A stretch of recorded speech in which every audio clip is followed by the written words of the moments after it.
Assalamualaikum warahmatullahi wabarakatuh.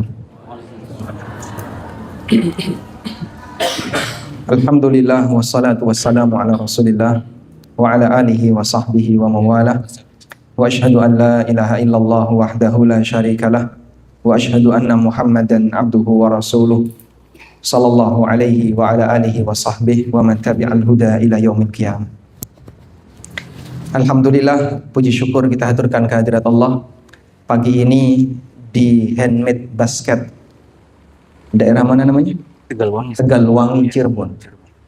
Allah kumpulkan kita dalam rangka untuk belajar bareng, dan ini sebagai bagian dari kepedulian dari owner perusahaan terhadap pendidikan para karyawan. Karena seseorang itu bisa menjadi makin baik melalui proses edukasi pembelajaran. Dan yang namanya belajar itu butuh kehadiran seorang guru. Tadi sempat saya dapat info di sini kajiannya rutin tiap hari, Pak. Betul, Pak? Sehingga jenengan datang ke sini itu mau ngaji atau mau kerja? Mau? Dua-duanya, Masya Allah. Ini jadi pesantren, pondok pesantren Handmade Basket. Sehingga alumni sini nanti tidak hanya sebatas mendapatkan gaji bulanan, tapi juga bisa mendapatkan ilmu yang bermanfaat. Maka nanti jenengan bergelar LH, lulusan Handmade. Salawat dan salam semoga selalu tercurah untuk Nabi Agung Muhammad SAW. Terutama di hari Jumat, kita dianjurkan oleh Nabi SAW untuk rajin bersalawat kepada beliau. Nabi SAW pernah bersabda, Inna min afdali ayyamikum yaumal jum'ah fa'akthiruhu fihi minas salati alayya. Sesungguhnya hari yang paling afdal adalah hari Jumat, maka perbanyaklah bersalawat kepadaku. Fa inna salatakum ma'rudatun alayya, karena salawat kalian ditampakkan kepadaku. Sehingga walaupun jenengan berada di sudut ruangan yang paling dalam, begitu Bapak Ibu mengucapkan Allahumma salli wa sallim ala nabiyyina Muhammad, ada malaikat yang mengantarkan salawat dan salam itu kepada Rasulullah SAW. Si fulan, si A, si B memberikan salawat kepadamu wahai Nabi. Maka kalau kita ingin banyak nama kita ditunjukkan kepada Rasulullah SAW, sering-seringlah membaca salawat untuk beliau, terutama di hari Jumat. Jadi dalam masalah memberikan salawat, tidak ada tempat khusus untuk memberi salawat. Maka Bapak Ibu kalau mau ngasih salawat tidak harus berangkat ke Madinah, tidak harus berada di Masjid Nabawi. Anda bisa memberikan salawat di tempat manapun, di seluruh permukaan bumi. Tapi ada waktu khusus untuk bersalawat, terutama adalah hari Jumat. Karena hari Jumat itu disebut sebagai Sayyidul Anam, pemimpin semua, Sayyidul Ayyam, pemimpin semua hari. Sedangkan Nabi Muhammad SAW itu statusnya Sayyidul Anam, pemimpin semua makhluk. Maka di Sayyidul Ayyam, di hari yang istimewa, kita memberikan salawat kepada manusia yang paling istimewa. Allahumma salli wa sallim ala nabiyyina Muhammad wa ala alihi wa sahbihi ajma'in. Selanjutnya, dalam waktu yang cukup singkat kita mau bahas bagaimana kita bisa mendapatkan keberkahan di saat bekerja. Pertama, coba kita pahami terlebih dahulu apa yang dimaksud dengan berkah dan bagaimana kita bisa mendapatkan kebaikan dari keberkahan itu. Berkah secara makna bahasa artinya sesuatu yang tumbuh dan bertambah. Sesuatu yang tumbuh dan bertambah. Sumur itu bahasa Arabnya birkah. Kenapa disebut birkah, Pak? Karena air sumur itu selalu nyumber, sehingga walaupun diambil bertahun-tahun airnya tidak habis. Dan kalaupun sumur dibiarkan juga tidak luber. Bapak pernah nggak lihat sumur luber gara-gara nggak diambil airnya? Ada? Ada? Nggak ada ya? Kalaupun ada ya 1-2. Seperti itulah keberkahan sumur.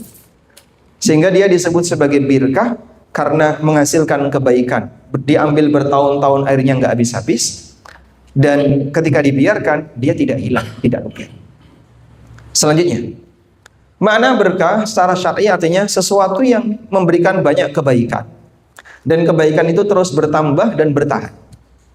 Oleh karena itu, benda yang barokah adalah benda yang bisa memberikan banyak kebaikan bagi yang lain dan kebaikan itu tahan lama. Kami ulangi, makhluk yang barokah atau benda yang berkah adalah benda yang banyak memberikan kebaikan bagi yang lain dan kebaikan itu selalu bertambah dan tahan lama. Misalnya, ada orang punya harta, lalu harta itu dimanfaatkan untuk kegiatan sosial, kegiatan pendidikan, untuk kebaikan masyarakat, sehingga memberikan banyak manfaat. Maka harta seperti ini adalah harta yang barokah. Dia bisa memberikan banyak manfaat bagi yang lain. Selanjutnya, dalam Al-Quran Allah menyebutkan beberapa makhluk sebagai makhluk yang berkah. Di antaranya, yang pertama, ada tempat yang diberkahi. Contohnya apa, Pak? Kota Mekah dan Baitul Maqdis. Allah berfirman, "Inna awwala baitin wudi'a lin-nas lalladzi bi Bakkah mubarakah." Sesungguhnya rumah pertama kali yang diletakkan untuk manusia adalah rumah yang berada di kota Bakkah mubarakah yang diberkahi. Kenapa disebut sebagai kota Mekah yang barokah? Karena orang yang beribadah di kota Mekah pahalanya dilipat gandakan. Sehingga ada banyak kebaikan yang bisa didapatkan bagi mereka yang tinggal di kota Mekah dalam rangka untuk beribadah kepada Allah. Ada sebuah pesan yang pernah disampaikan oleh seorang ulama. Allah kalau memuliakan hambanya, maka Allah akan mudahkan bagi sang hamba untuk beribadah di tempat mulia. Tapi ketika Allah menghinakan hambanya, maka Allah akan memudahkan bagi sang hamba untuk bermaksiat di tempat mulia. Karena orang kalau beribadah di Mekah dengan beribadah di selain kota Mekah, pahalanya sama atau beda? Beda. Demikian pula maksiat. Orang berbuat maksiat, berbuat dosa di kota Mekah dengan di luar kota Mekah sama atau beda? Beda. Dosanya lebih gede ketika berbuat maksiat dilakukan di tempat yang mulia atau di waktu yang mulia. Makanya kalau bulan Ramadan hati-hati, Pak. Sebagaimana amal ibadah di bulan Ramadan pahalanya besar, maksiat di bulan Ramadan dosanya juga lebih besar. Sehingga kalau bulan Ramadan fokus saja dengan aktivitas ibadah dan waspada dengan aneka maksiat. Baik. Kemudian Baitul Maqdis juga disebut oleh Allah sebagai tempat yang barokah. Allah Subhanahu wa taala berfirman, "Subhanalladzi asra bi 'abdihi lailan minal masjidil haram ilal masjidil aqsa alladzi barakna haula."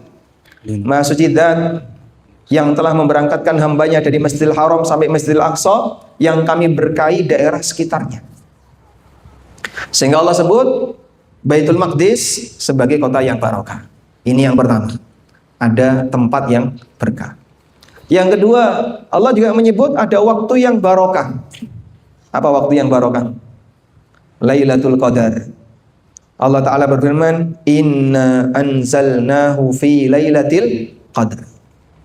Di akhir dari surat Allah mengatakan, "Salamun hiya hatta matla'il fajr." Kami turunkan Al-Quran di Lailatul Qadar. Salamun hiya hatta matla'il fajr. Dan Lailatul Qadar itu cirinya adalah salam, penuh dengan keselamatan. Allah turunkan keberkahan. Tanazzalul malaikatu warruhu biha. Pada hari itu para malaikat dan roh turun ketika Lailatul Qadar. Di surat yang lain Allah Subhanahu wa taala berfirman, "Inna anzalnahu fi lailatin mubarakah. Inna kunna mundzirin. Fiha yufraqu kullu amrin hakim." Sesungguhnya kami turunkan Al-Qur'an itu di malam yang diberkahi. Alias malam Qadar atau Lailatul Qadar. Baik. Kemudian di sana ada kejadian yang berkah. Hujan itu disebut oleh Allah sebagai air yang berkah. Allah Subhanahu wa taala berfirman, "Wa nazzalna minas samaa'i ma'an mubaraka." Kami turunkan dari langit ma'an mubaraka, air yang diberkahi. Allah Subhanahu wa taala menyebut hujan sebagai air yang diberkahi. Makanya Nabi SAW pernah suatu ketika saat turun hujan, beliau menyingkap bajunya, kemudian tangannya dihujan-hujankan. Lalu beliau mengatakan, innahu hadithu ahdin bi rabbih. Ini baru saja turun dari Allah. Maksudnya baru saja diberikan oleh Allah Subhanahu wa taala sebagai berkah bagi hambanya. Ada juga manusia yang berkah. Siapa manusia yang berkah? Para nabi. Allah Subhanahu wa taala berfirman tentang Nabi Isa, wa ja'alani mubarakan aynama kuntum. Dan Allah menjadikanku sebagai manusia yang diberkahi dimanapun aku berada. Ada juga buah yang berkah. Apa buah yang berkah? Zaitun. Allah Subhanahu wa taala mengatakan tentang zaitun, yuqadu min syajaratin mubarakatin zaitunatin la syarqiyyah wala gharbiyah. Lentera yang terang itu dinyalakan dengan bahan baku yang berasal dari syajaratin mubarakah, pohon yang diberkahi, yaitu zaitun. Allah sebut zaitun sebagai pohon yang barokah. Baik. Jadi dari sekian dalil yang tadi kita sebutkan, semuanya menjelaskan tentang keberadaan makhluk-makhluk Allah yang diberkahi, disebabkan karena dia punya kebaikan yang banyak bagi makhluk yang lain. Ada yang bentuknya tempat, ada yang bentuknya waktu, ada yang bentuknya pohon, dan seterusnya. Karena dia banyak memberikan kebaikan bagi yang lain. Maka manusia yang barokah adalah manusia yang banyak memberikan kebaikan bagi yang lain. Nah sekarang, bagaimana kerja yang barokah itu, Pak? Kerja yang barokah berarti kerja yang bisa banyak memberikan kebaikan bagi yang lain. Bagaimana caranya untuk bisa memberikan banyak kebaikan bagi yang lain? Sekarang saya tanya, sumber berkah itu siapa, Pak? Sumber berkah itu Allah. Makanya salah satu di antara pujian Allah untuk dia sendiri, Allah mengatakan, Tabarakalladzi biyadihil mulk. Tabaraka, maha berkah, zat yang seluruh kerajaan ada di tangannya. Sehingga Allah memuji dirinya sendiri dengan mengatakan dia adalah zat yang tabaraka. Sedangkan makhluk tidak bisa menjadi sumber berkah, tapi makhluk itu diberkahi. Lalu keberkahan itu tertular kepada yang lain. Sehingga kalau kita mau ngalap berkah, maka hujan itu dengan cara kita menghujankan tangan misalnya. Kalau kemudian kita mau ngalap berkah dengan kota Mekah, caranya beribadah di kota suci Mekah. Kalau kita mau ngalap berkah dengan pohon zaitun, gunakan buah zaitun sebagai pengobatan, dan seterusnya. Baik, sebab yang memberi berkah itu Allah, dan syariat menjelaskan bagaimana cara untuk bisa ngalap berkah. Karena tidak semua cara dibenarkan ketika orang ngalap berkah. Masjid itu tempat barokah enggak, Pak? Oh, tempat barokah. Bagaimana caranya untuk bisa ngalap berkah dengan masjid? Kamu beribadah di masjid. Bukan ngambil tembok masjid. Kenapa, Pak? Kok nggak boleh ngambil tembok masjid? Ya, karena tembok masjid sama sebagaimana tembok yang lain. Keberkahan masjid adalah ketika dipakai untuk ibadah, bukan dengan cara diambil temboknya. Contoh yang lain. Ulama itu termasuk di antara makhluk yang berkah. Bagaimana caranya ngalap berkahnya ulama? Dengan mengambil ilmunya, belajar mengenai adab dan akhlaknya. Dari situlah kita bisa ketularan jadi orang baik, bukan dicari ludahnya. Kamu kenapa datang ke sini? Golek semburane guru. Semburan. Makanya ada istilah, ada kiai yang pinter pidato dan ceramah, itu julukannya guru tutur. Tapi ada yang dia nggak pinter ceramah, cuman membuka pengobatan alternatif, sering disebut dengan guru sembur. Karena yang dicari apa? Semburannya. Begitu brus, langsung bayar sekian. Baik, tapi bukan seperti itu cara ngalap berkah yang benar. Al-Quran itu kitab yang berkah. Bagaimana cara ngalap berkah yang benar untuk Al-Quran? Dipelajari, dibaca, ditadaburi. Kitabun anzalnahu ilaika mubarakun liyadabbaru ayati.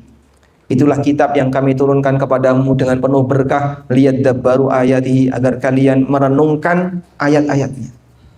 Bukan dijadikan teh celuk.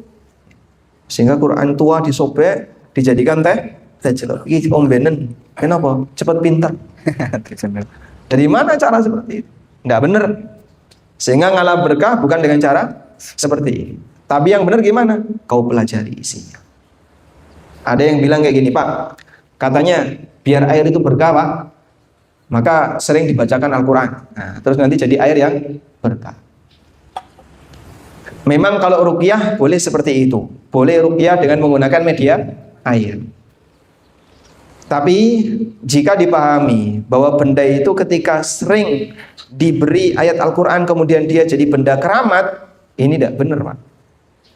Jika benda yang sering dipakai untuk baca Quran itu jadi benda keramat, maka benda keramat paling tinggi adalah mikrofon Masjidil Haram.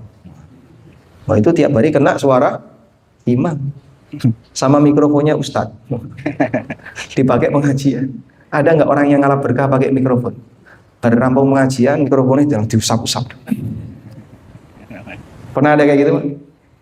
Baik, makanya yang seperti ini tidak kita percaya ya. Memang kita dianjurkan untuk memperbanyak zikir dan baca Quran, tapi benda yang terkena zikir ya tetap benda. Selanjutnya, kalau kita bekerja untuk bisa mendapatkan kebaikan itu caranya bagaimana? Yang pertama, upayakan Anda bekerja di waktu pagi.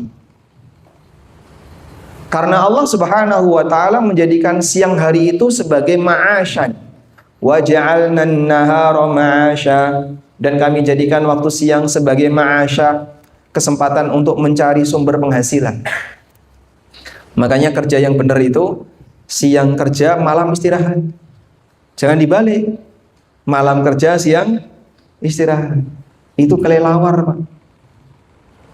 Tapi yang benar gimana? Siang kerja, malam istirahat.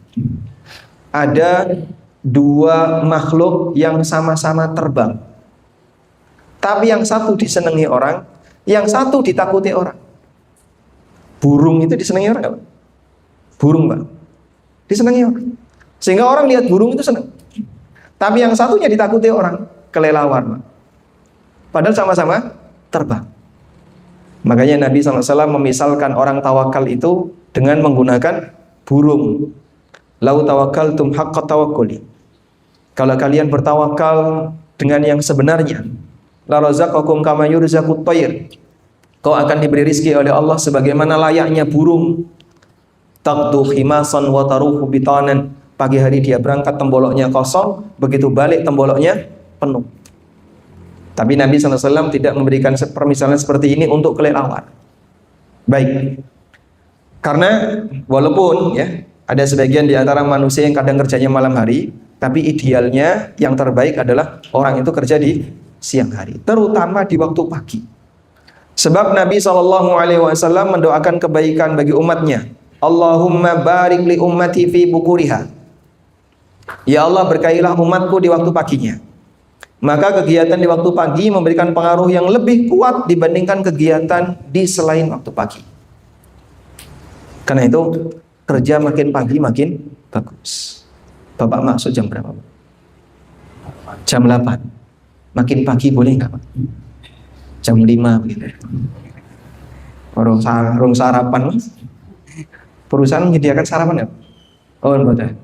Berarti pas sarapan pulang, nanti balik lagi jam 8. Baik. Jam 8 masuk kerja. Bapak upayakan jam 8 persis. Sehingga Anda maksimalkan di waktu pagi. Karena makin pagi itu nilai dari pahala atau nilai dari keberkahannya makin besar. Mendapatkan doa baik dari Rasulullah SAW. Allahumma barik li ummati fi bukuriha. Ya Allah, berkailah umatku di waktu paginya. Sehingga kalau dengan bekerja di waktu pagi, nilai pahalanya akan semakin besar. Ini yang pertama. Yang kedua, kerja yang barokah itu jika dilakukan dengan penuh tanggung jawab dan kesungguhan. Allah mencela kondisi seseorang yang dia pinter dalam menuntut hak, tapi malas dalam menunaikan kewajiban. Dalam Al-Quran ini disebut sebagai manusia mutaffif. Allah Ta'ala berfirman, wailun lil mutaffifin, cilaka wong sing mutaffif. Alladzina idza talu 'alan nasi yastawfun. Dia kalau membeli mintanya dipenuhi. Anda kalau membeli sesuatu biasanya gimana, Pak? Pokoknya jangan sampai ada yang kurang. Masya Allah. Sampai beli gorengan, Pak, selisih 2 mili itu bisa bedain, Pak. Sehingga diorek-orek. Ini yang di dalam ada yang lebih gede. Selisihnya berapa antara yang kecil sama yang gede itu, Pak? Berapa senti selisih? Hah? Berapa senti? 2 senti, 1 senti. Hitungan mili itu mata bisa melihat dengan tepat. Ini lebih gede, lebih gede. Padahal yang lebih gede tadi gorengan kemarin ditepungi lagi. Makanya gede. Bapak kalau beli bensin eceran, Pak, mata itu bisa membedakan ketinggian di leher botol. Selisih 2 mili. Itu mata bisa melihat. Itulah karakter manusia. Alladzina idza talu 'alan nasi yastawfun. Nek tuku kalau dia beli semangatnya apa? Pokoknya harus dipenuhi, tidak boleh ada yang kurang. Wa idza kaluhum aw wazanuhum yukhsirun. Tapi giliran dia menjual sukanya mengurangi. Allah ingatkan orang seperti ini. Ala yadhunnu ulaika annahum mab'utsun. Tidakkah mereka sadar kalau nanti mereka akan dibangkitkan oleh Allah? Liyaumin azim, pada hari yang besar, yauma yaqumun nasu lirabbil alamin, yaitu hari di mana orang akan menghadap Rabbul Alamin. Kapan itu? Di yaumil qiyamah. Maka seorang muslim diingatkan oleh Allah Subhanahu wa taala, hati-hati dengan karakter mutaffif. Walaupun dalam ayat ini berbicara tentang masalah jual beli, tapi para ulama menjelaskan ayat ini bersifat muta'addi. Yang dimaksud muta'addi itu tafsirnya melebar, meliputi segala yang berkaitan dengan hak dan kewajiban. Maka kalau ada orang yang dia pinter nuntut hak tapi malas menunaikan kewajiban, orang ini termasuk di antara manusia mutaffif. Contoh, Pak, nyambut gawe atau bekerja berangkatnya suka telat. Tapi giliran gajinya dibuat telat, tidak terima. Udah bisa. Pokoknya tanggal sekian gajian ya tanggal sekian. Bila perlu kita tungguin sampai jam 12 malam. Kok gak transfer? Kerja kadang ngurangi jam kerja, sehingga pas waktu kerja dipakai untuk hal-hal yang tidak bermanfaat. Padahal kalau gajinya dikurangi, dia nggak mau. Sehingga untuk sisi haknya dia pintar nuntut. Pokoknya jangan sampai ada yang kurang, jangan sampai ada yang telat. Tapi giliran dia bekerja, terkadang suka mengurangi sebagian jam kerja atau suka telat ketika masuk kerja. Insya Allah di sini tidak ada. Di sini nggak ada kan? Insya Allah nggak ada, karena lagi ngaji, bukan lagi kerja. Baik. Maka orang seperti ini diingatkan oleh Allah. Awas hati-hati, manusia mutaffif. Allah ingatkan, ala yadhunnu ulaika annahum mab'utsun. Tidakkah mereka yakin kalau mereka akan dibangkitkan oleh Allah? Bapak akan dibangkitkan oleh Allah di hari kiamat dalam kondisi mempertanggungjawabkan amal yang dilakukan. Termasuk diantaranya adalah berkaitan dengan keseimbangan hak dan kewajiban tadi. Karena ayat ini tidak hanya berlaku dalam masalah jual beli, termasuk juga dalam masalah yang lain. Bahkan kata para ulama, termasuk suami istri. Ada model suami yang pintar nuntut hak, tapi giliran menjalankan tugas sebagai suami kadang males-malesan. Berarti ini suami mutaffif. Ada juga istri yang pintar nuntut hak, tapi giliran disuruh melakukan kewajibannya dia malas-malasan. Berarti ini istri yang mutaffif. Di setiap keadaan terkadang ada orang yang curang, dan kecurangan ini akan menghilangkan keberkahan. Saya dapat info, nggak ada di pabrik ini, Pak, adanya di pabrik yang lain. Seorang karyawan tanya, Pak, kita itu terkadang secara sengaja menunda kerjaan, biar nanti begitu sudah waktunya jam pulang, ada kerjaan yang belum selesai, maka dikerjakan di jam lembur, jam tambahan. Jam pulang jam berapa? Jam 5. Sebenarnya kerjaan itu bisa kita kerjakan, Pak, tapi sengaja nanti dulu. sampai jam 5 belum selesai. Nah, sehingga tambah waktu ekstra di atas jam 5. Di atas jam 5 jadinya kerja lembur, dan bayaran lembur lebih gede daripada bayaran normal. Boleh nggak Pak kira-kira kayak gitu? Baik, kalau seperti ini jujur atau tidak? Ya jujur, sebenarnya nggak jujur Pak. Jujur saja, ini sebenarnya tidak jujur. Lah kalau ini sudah nggak benar, berarti gimana? Ya, Anda jangan lakukan praktek seperti ini. Makanya Nabi SAW ngasih standar seperti ini. Man kana yu'minu billahi wal yaumil akhir. Siapa yang la yu'minu ahadukum hatta yuhibba li akhihi ma yuhibbu li nafsi. Kalian tidak akan beriman sampai kalian bisa memberikan sikap yang terbaik bagi orang lain sebagaimana kalian ingin disikapi yang sama.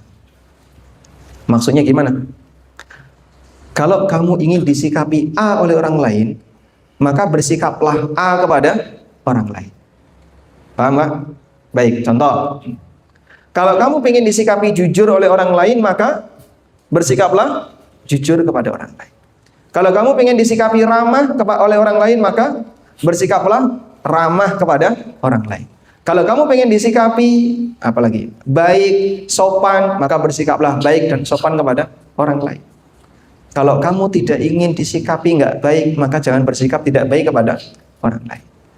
Jadi Mas, kira-kira nek sampean sing duwe pabrik, kok ngerti ono karyawan kaya ngono? Sampean ngerti ada karyawan yang seperti itu, kira-kira sikap Anda gimana? Wah, nggak terima kita Pak. Dia kan sebenarnya bisa menyelesaikan, tapi secara sengaja ditunda-tunda biar nanti bisa mendapatkan jam ekstra. Nah, kalau sudah dapat jam ekstra, gajinya akan lebih gede. Berarti orang ini gimana? Dia melakukan pelanggaran, kecurangan, dengan harapan bisa mendapatkan bayaran yang lebih besar. Ini kejadian di tempat yang lain Pak ya. Itu contoh bagaimana orang yang mutafif, sehingga dia nyuri-nyuri waktu. Ini kerjaan misalnya, dari mulai jam 8 dia masuk sampai jam 5. Sekian tugas itu sebenarnya bisa diselesaikan jam 3 selesai. Tapi ada yang ditunda sampai jam 5 masih belum selesai. Nah, kalau ada yang belum selesai, kesempatan bagi dia ngajuin lembur. Pak Bos, ini nanggung Pak Bos. Ini insya Allah nanti sampai jam 8 malam selesai. Ya sudah, kerjakan. Kamu dapat jam ekstra dari jam 5 sampai jam 8. Kerjanya lebih sedikit, bayarannya lebih gede. Dan ini tidak benar. Makanya beberapa karyawan yang seperti ini kondisinya, coba Mas tolong disadari ya. Anda sendiri andaikan yang punya perusahaan dan tahu ada karyawan seperti itu kan mungkin Anda nggak terima. Maka jangan menyikapi orang lain seperti itu. Nabi SAW mengatakan, la yu'minu ahadukum hatta yuhibba li akhihi ma yuhibbu li nafsi. Kalian tidak akan beriman sampai kalian memberikan sikap yang terbaik bagi orang lain sebagaimana kalian ingin disikapi yang sama. Baik. Sehingga seorang mukmin di posisi apapun dia merasa seperti lawan dalam bertransaksi. Saat saya sebagai penjual, dia merasakan andaikan saya jadi pembeli. Saat dia sebagai pembeli, dia merasakan andaikan saya jadi penjual. Keseimbangan seperti itulah yang diajarkan Nabi SAW agar manusia itu tidak melanggar hak orang lain. Baik, maka tolong dihati-hati ya. Jangan sampai kita melanggar hak orang lain. Jadi kalaupun misalnya ini ono rotan nganggur iki piye Mas? Nah, bilang saja sama atasan, Pak boleh nggak Pak rotannya saya bawa pulang? Kalau ada ya, misalnya, atau misalnya ada kasus tertentu, Anda minta izin saja Pak, saya harus pulang sekarang lebih cepat karena butuh ini. Kalau misalnya pihak perusahaan mengizinkan, silakan. Kita jangan sampai mengurangi hak orang lain sebagaimana kita sendiri hak kita tidak mau dikurangi. Baik. Selanjutnya, bagian dari kunci keberkahan dalam masalah bermuamalah dan bekerja adalah bagaimana seseorang bisa jujur dan terbuka. Jujur dan terbuka. Rasulullah SAW pernah mengatakan, al-bay'ani bil khiyar ma lam yatafarraqa. Penjual dan pembeli itu punya hak khiyar. selama mereka belum berpisah. Hak khiyar yang dimaksud hak untuk membatalkan akad karena nggak cocok selama belum berpisah. Lalu beliau mengatakan, fa'in katama wa kadzaba. Kalau mereka saling menyembunyikan dan saling berdusta, muhiqat minhuma barakatuhuma, maka keberkahan transaksinya itu akan dicabut oleh Allah. Keberkahan transaksinya akan dicabut oleh Allah. Sehingga terjadi transaksi jual beli, satu sama lain saling menyembunyikan. Jangan sampai tahu, jangan sampai tahu. Misalnya, mohon maaf, Bapak kalau ketemu barang murah, padahal aslinya barang itu mahal, Bapak main misalnya ke Subang, sampai di Subang menemukan barang yang pemiliknya nggak tahu harga barang ini. Berapa Pak? 2 juta. Nah, Bapak berpikir, ini sampai Cirebon 10 juta. Mumpung orangnya nggak tahu. Ngasih tahu atau diam saja? Kita ngasih tahu ke penjual atau diam saja? Ya. Jangan kalau ketemu barang murah karena penjualnya nggak ngerti, Anda ngasih tahu atau diam saja? Mau jawab serba takut ini. Ya seharusnya ngasih tahu Pak Ustadz. Itu teorinya. Realitanya, mumpung nggak ngerti tak borong semua. Dalam kesempatan itu kita akan berusaha, ambil semuanya mumpung penjualnya nggak ngerti, sehingga dimanfaatkan. Padahal itu sebenarnya bisa saja merugikan penjual. Seperti itulah karakter pelitnya manusia. Nah, dalam prinsip ini Nabi SAW menjelaskan, kalau orangnya saling menyembunyikan, tidak jujur, maka Allah akan cabut keberkahannya. Sebaliknya, wa in bayyana wa sadaqa, kalau keduanya saling jujur dan saling terbuka, burikat lahuma bai'atuhuma, maka akan diberkahi transaksi yang mereka lakukan. Akan diberkahi transaksi yang mereka lakukan. Kunci keberkahan adalah keterbukaan. Karyawan daftar, lalu berkas-berkas dilampirkan. Mungkin ada dari sekian banyak berkas itu yang datanya nggak valid. Misalnya Pak, ya, ijazahnya palsu, nggak lulus UGM pakai ijazah UGM misalnya, ya. Atau apalagi nilainya ada yang ngapusi. Cek kesehatan yang sebenarnya dia tidak memenuhi dibuat memenuhi. Dan masih banyak Pak, di dunia kerja aneka kebohongan terjadi di masyarakat. Banyak orang yang kadang punya kasus, Pak saya secara cek kesehatan itu tidak memenuhi Pak, tapi saya minta kepada dokternya, dokter bisa nggak? Ya bisa saya bantu Pak, tapi paham sendiri ya Pak. Tapi paham sendiri, tahu maksudnya paham? Oh paham. Baik. Jadi akhirnya banyak penyimpangan terjadi karena penerimaannya saja terkadang ada unsur tidak jujur. Kalau dalam proses penerimaan saja sudah ada unsur tidak jujur, bagaimana kelangsungannya? Karena itu kita diajarkan, sudahlah Mas, apa adanya saja, ya. Kalau emang kamu itu belum lulus, ya bilang belum lulus. Kalau nilai TOEFL kamu itu belum memenuhi, ya bilang saja saya belum memenuhi TOEFL, ada syarat ini, syarat ini. Kalau kesehatan belum memenuhi, sampaikan saja. Sehingga disampaikan secara terbuka. Keterbukaan itulah kunci dari keberkahan. Termasuk misalnya, ini juga pengalaman di perusahaan yang lain. Jadi ngisi daurah karyawan itu saya cukup sering. Nah, dari situlah saya banyak mendengar aneka pelanggaran-pelanggaran di dunia karyawan. Maka ada satu buku yang saya tulis judulnya Fikih ASN dan Karyawan. Itu dari akumulasi informasi yang saya dapatkan. Ada pelanggaran ini pelanggaran. Ada perusahaan yang dia punya target produksi. Jadi target produksi misalnya 1 bulan harus sekian ton. Nah, bawahannya dituntut bisa memproduksi seperti yang ditargetkan. Akhirnya apa? Di bagian QC dibuat longgar. Produk yang NG, not good, nah, ini sebenarnya nggak memenuhi standar. Nah, udahlah masuk saja maksudnya. Akhirnya produk itu yang sebenarnya ini produk not good, ini nggak baik, kurang memenuhi standar kualifikasi. Tapi dihitung, dimasukkan. Tujuannya apa? Kejar target produksi. Karena kalau ketemu produk not good, ini harus digagalkan. Nggak boleh. nanti selama 1 bulan nggak mencapai target. Nah, kira-kira yang beresiko ada di mana? Konsumen. Dan nanti kalau konsumen komplain, arahnya kembali ke perusahaan. Kalau perusahaannya sampai tutup, karyawan dirumahkan. Balik meneneng karyawan. Gara-gara kesalahan karyawan. Karakter karyawan Indonesia, Pak, tingkat kejujurannya masih rendah dibandingkan orang kafir yang mereka nggak ngerti agama. Kita saja, Pak, sudah dimotivasi pakai pengantar agama, pakai latar belakang agama dan seterusnya. Itu saja pelanggarannya masih banyak. Apalagi kalau tidak diberi motivasi agama, mungkin pelanggarannya jauh lebih banyak.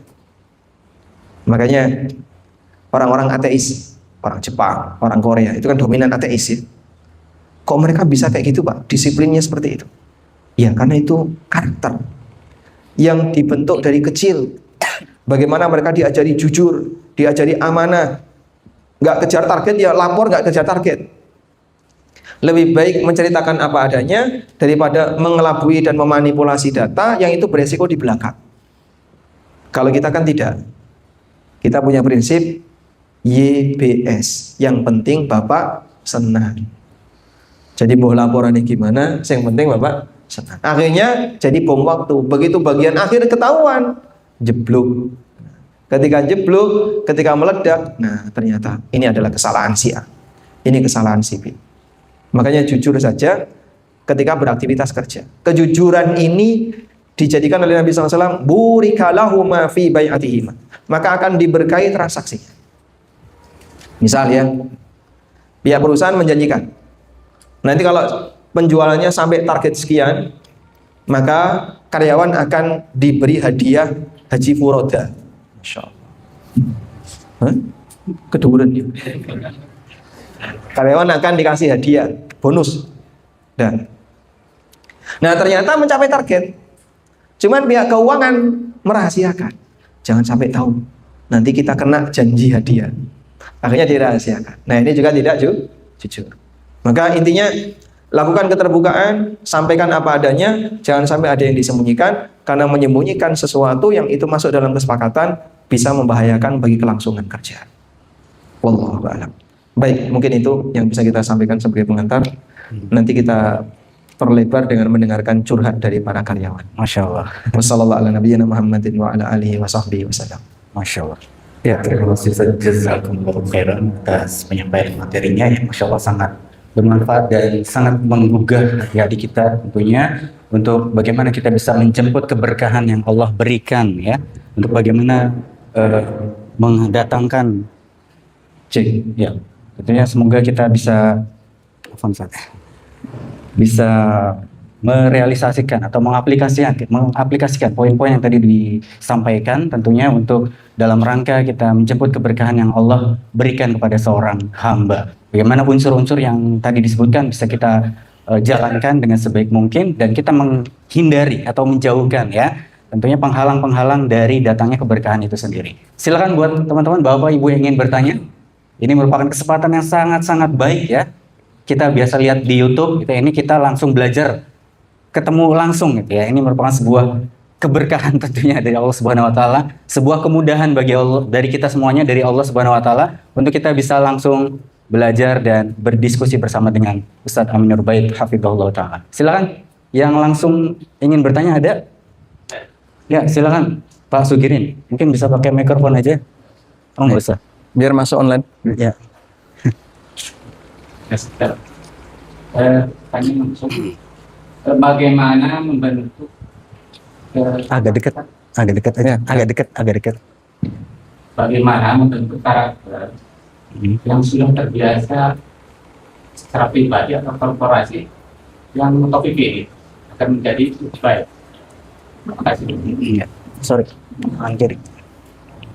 Bagaimana mengubah karakter sebuah perusahaan atau instansi atau lembaga tertentu yang sudah terbiasa dengan praktek tatfif tadi, mutaffif, sehingga suka curang, baik bawahan curang ke atasan, atasan curang ke bawahan, akhirnya saling balas dendam.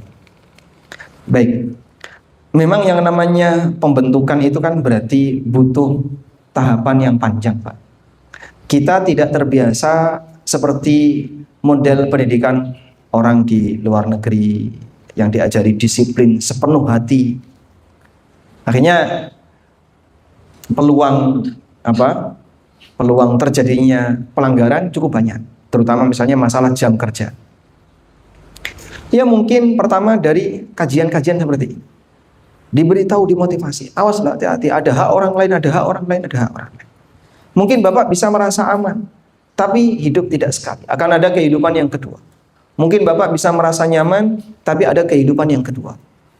Sehingga jangan sampai kita mengambil hak orang lain disebabkan karena kita melakukan praktek kecurangan tadi. Sadari kau akan dihisab oleh Allah, akan ditanya oleh Allah dengan aneka pelanggaran yang ada. Ini yang pertama. Sehingga dibangkitkan kesadaran itu melalui cara apa? Disadarkan akan konsekuensi besok di hari kiamat.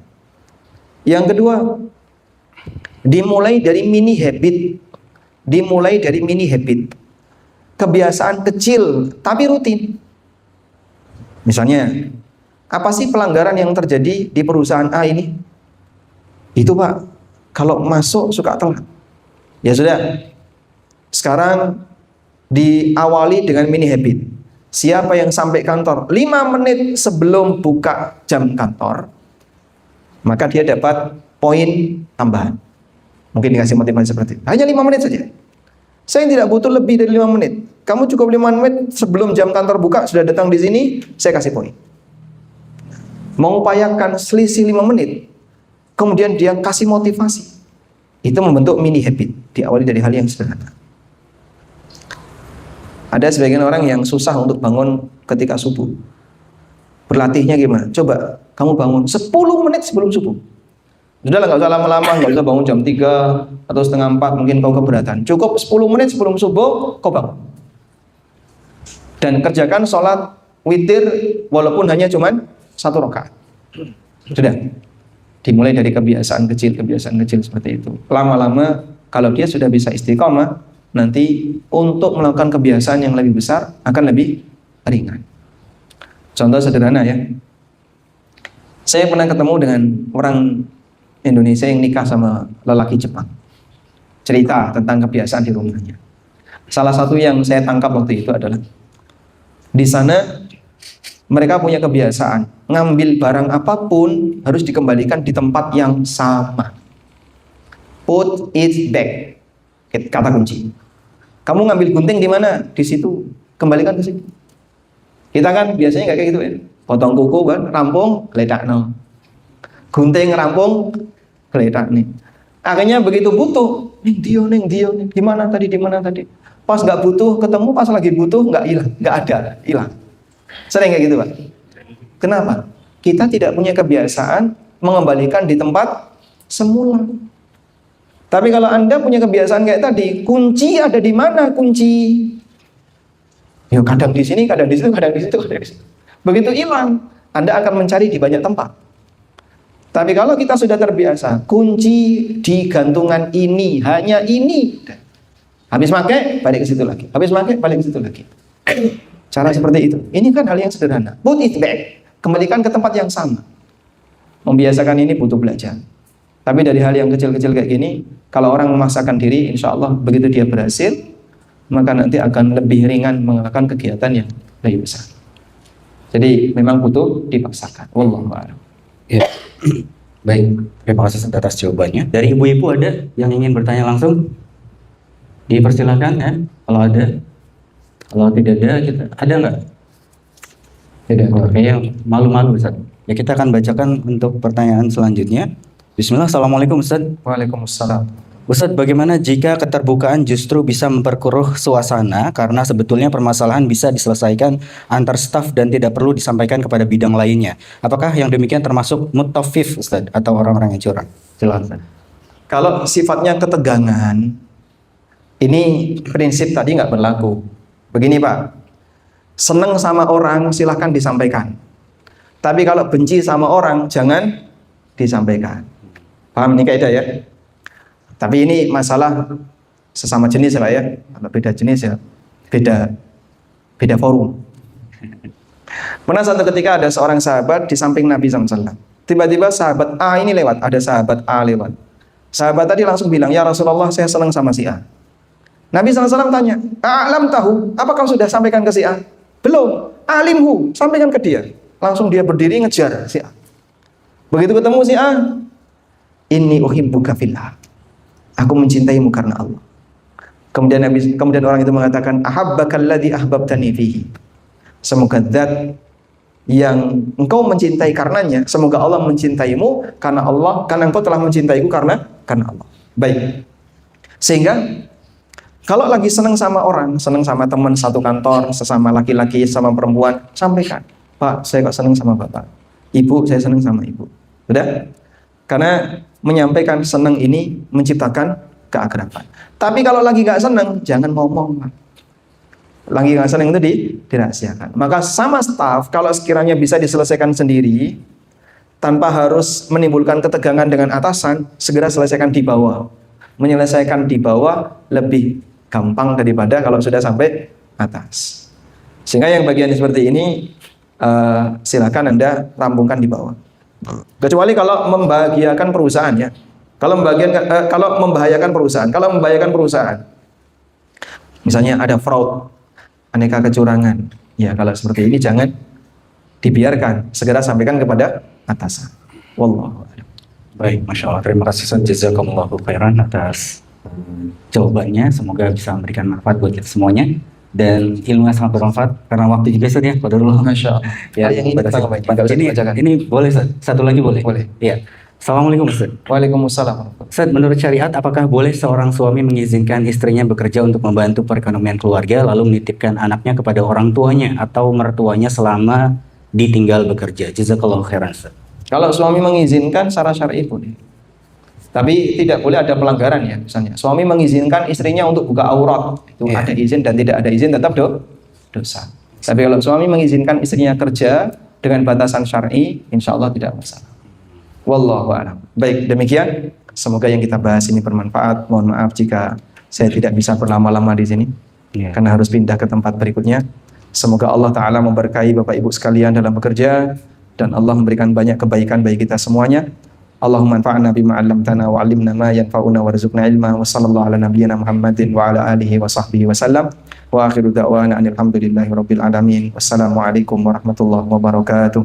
Waalaikumsalam warahmatullahi wabarakatuh. Jazakumullah khairan wa barakallahu fikum pada Ustaz Aminul Bait hafizallahu taala yang telah memberikan pencerahan kepada kita semuanya untuk bagaimana kita berupaya untuk menjadi pribadi yang baik, pribadi yang bisa tentunya menjemput keberkahan Allah Subhanahu wa taala agar kita menjadi pribadi-pribadi yang bertakwa kepada Allah Subhanahu wa taala. Semangat dalam bekerja dan tentunya kita menjemput juga rupiah-rupiah yang kita bawa pulang menjadi cahaya keberkahan buat keluarga kita tentunya. Amin ya rabbal alamin. Wassallallahu ala nabiyina Muhammadin wa ala alihi wa sahbihi ajma'in. Subhanakallahumma wa bihamdika asyhadu an la ilaha illa anta astaghfiruka wa atubu ilaik. Wassalamualaikum warahmatullahi wabarakatuh.